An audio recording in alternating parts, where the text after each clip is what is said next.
The latest. A US reporter openly confessed that she hates China. According to her, China is making much advances in Africa. According to her, China is changing the African mentality. And this is not good for the West.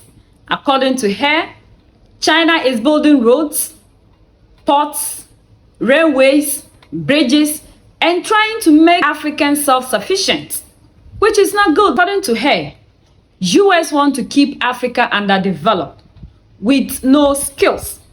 This way, the United States will have the opportunity to keep extorting Africa, taking the natural resources and everything. But with what China is doing in Africa, if we should become skillful, who will now come to the United States, do the other things that they are supposed to do?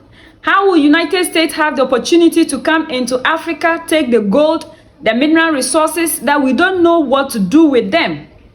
That this is something that is going to make the United States economy to go down, and it is not good. So for that reason, she hates China with everything that she got. But China is not doing the right thing. Africa needs to be kept where it is. Africans need not to have any skills. This way it is good for the West. They will have more opportunity to keep doing to us what they have been doing to us since slavery. That China is opening our eyes. China is giving us other avenues and making us self-sufficient. And if we should become self-sufficient, it will go against the United States. US is not giving anything good to Africa. US is giving us aid to suppress us. US come all in the name of aid. Anything that the United States gives to Africa, it punishes Africa. They are keeping us poor, do not want us to develop, destroying everything African, so that Africa will be where it is for them to keep enjoying. The United States is the problem that Africa is facing. The United States has not done anything good for Africa. A US professor openly admitted this, that we give African aid. Aid for what? That the education they give to us and every approach of theirs in Africa is to keep African poor. Because if African does rise, the West will fall. That the democracy and everything that they are imposing on Africans is a lie.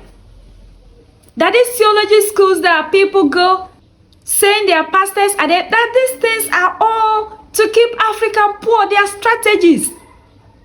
That do Africans really think that they are practicing democracy? So with all this information we have about you, do you still expect Africa to keep partnering with you when at the end of the day we get nothing? You sign deals with us, out of 100 we are getting like 3%, the highest you give us is 5%. We wouldn't want to keep on partnering with you. You are not developing anything. The little that we have, you are trying to destroy them. And the United States have to understand that Africa is not for them. And we are tired of the kind of treatment that they give to us. African united we stand, divided we fall. Our strength lies in our unity. Other continents are taking advantage of Africa because they know our problem is unity. Because when we come together under one umbrella and unite, these people know that we are going to rule the world because we are the richest continent on this earth. So that's the latest around the world.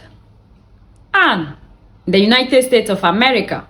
I'm been very concerned lately about China. They are now all over Africa, buying things and investing over there and getting those countries dependent on them and supporting, non-democratic people.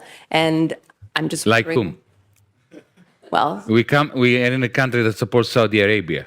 yes, that's Yeah? true. Right. So Suddenly we have a problem with, superpowers supporting non-democratic people. yes, yes, I do. They're in Africa. They're lending money to countries to build ports and different infrastructure. build what? Port. And what's wrong with that? And because Countries that need ports get ports. But they're making people dependent on. I mean, I know it's the same thing that we've done, which is No, it's not. horrible around the world. They are far more humanistic than the United States ever was. Really? Okay. Absolutely. Great. So, Let me give you an example. Of course, they are peddling for influence. yeah. Yeah? But they are non-interventionist. Absolutely non-interventionist in a way that Europeans, the West, has never managed to fathom. When it comes to the influence of China outside its borders, I have to say, firstly, it's quite remarkable that they don't seem to have any military ambitions. Secondly, Africa. I'll give you an example, a specific example. Ethiopia. 2004, because I happened to be there, and I have some first-hand experience of it. They went into Ethiopia. I'll tell you why they went into Ethiopia, because they suspected there was oil. Because China is a major industrial power, but it lacks primary resources.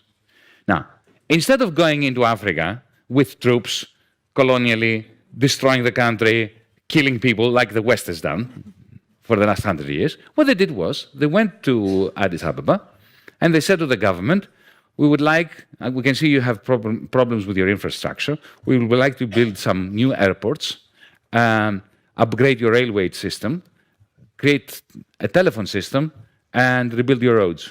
And we'll do this all for free. No strings attached. We don't want anything from you. And they did. Why did they do it? Because it's soft power. Because because they knew that if oil is discovered, and it was discovered later, then, of course, the Ethiopian government will be much more open to Chinese oil companies coming there. They have never combined their investment with imperialistic. Can you imagine if that was a German company or an American company? That's why I'm saying I don't think you should worry. Okay. I won't.